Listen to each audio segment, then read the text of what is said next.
शहर राज, पुरानी दिल्ली का एक अधूरा इश्क। पुरानी दिल्ली की तंग गलियों में, जहां इतिहास हर मोड़ पर सांस लेता है, एक छोटा सा चाय का ठेला था जिसे कबीर चलाता था। कबीर सिर्फ चाय नहीं बनाता था, वो कहानियां बुनता था। उन लोगों की कहानियां जो उसकी चाय की चुस्कियों में अपने दिन की थकान और रात के रहस्य छोड़ जाते थे। उसकी आंखों में एक पुरानी दास्तान की परछाई थी, एक अधूरे इश्क की। एक सर्द शाम जब जामा मस्जिद की अजान हवा में घुल रही थी, उसके ठेले पर एक अजनबी औरत आई। उसकी उम्र शायद 30 के आसपास रही होगी, आंखों में गहराइयों का समंदर और चेहरे पर एक अजीब सी उदासी। उसने सिर्फ एक कड़क अदरक वाली चाय मांगी, लेकिन उसकी निगाहों ने कबीर के दिल पर दस्तक दी। उसका नाम था मीरा। मीरा हर शाम आने लगी, बिना कुछ बोले चाय पीती और फिर रात में गायब हो जाती। कबीर समझ गया था कि मीरा सिर्फ चाय नहीं, सुकून ढूंढने आती है। एक बारिश भरी रात जब तूफान चल रहा था और मीरा ठेले पर अकेली बैठी थी, कबीर ने हिम्मत जुटाई और पूछा, बारिश में अक्सर पुरानी यादें ताजा हो जाती हैं, है ना? पहली बार मीरा ने मुस्कुराकर देखा, एक हल्की सी दर्द भरी मुस्कान। कुछ यादें सिर्फ बारिश में ही नहीं, हर सांस के साथ चलती हैं, उसने धीरे से कहा। उस रात मीरा ने कबीर को अपनी कहानी सुनाई, एक ऐसे इश्क की कहानी जो उसने पुरानी दिल्ली की इन्हीं गलियों में जिया था। उसने एक शख्स से गहरा प्यार किया था, लेकिन वो एक रहस्य के साथ गायब हो गया।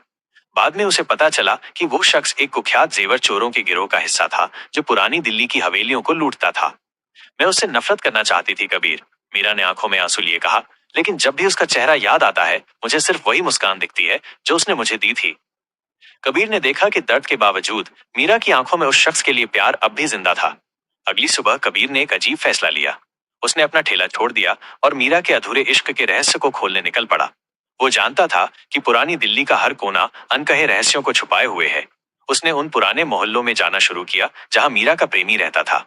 चाय बनाने की जगह अब उसने पुरानी किताबें और अखबार पढ़ना शुरू किया, जिनमें पुरानी डकैतियों का जिक्र था।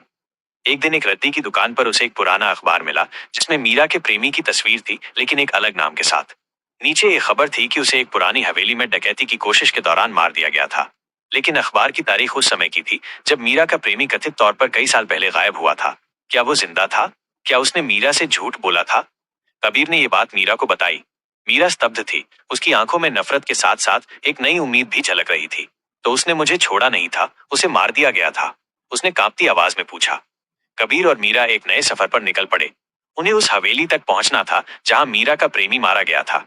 वो हवेली अब दिल्ली के एक पॉश इलाके में थी, जो एक अमीर व्यापारी की संपत्ति थी और जिसका नवीनीकरण चल रहा था। रात के अंधेरे में वे दोनों हवेली में घुस गए।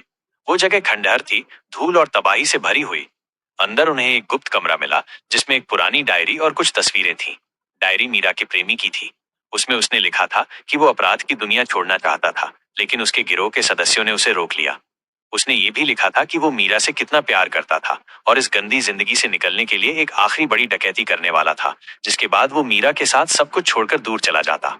लेकिन उसके अपने ही गिरोह ने उसे धोखा दिया और मार डाला। तस्वीरों में वो अपनी आखिरी डकैती की योजना बनाते दिख रहा था। लेकिन एक तस्वीर ऐसी थी जिसमें उसका गिरोह का नेता दिख रहा था, और उस नेता का चेहरा मीरा के एक पुराने रिश्तेदार से मिलता जुलता था।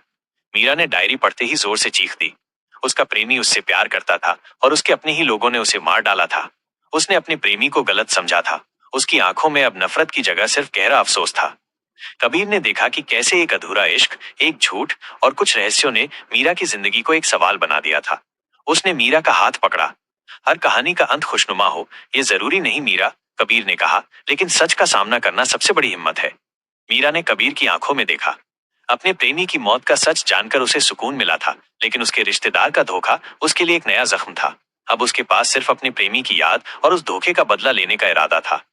कहानी अब एक नए मोड़ पर थी, जहां मीरा को अपने असली दुश्मन को पहचानना था और कबीर, जो खुद को उसकी कहानी का हिस्सा मान चुका था, उसके साथ खड़ा था। पुरानी दिल्ली की गलियां अब उनके लिए सिर्फ यादों का शहर नहीं थी, बल्कि रहस्यों और बदले की एक नई दास्तान की गवाह बन चुकी थीं।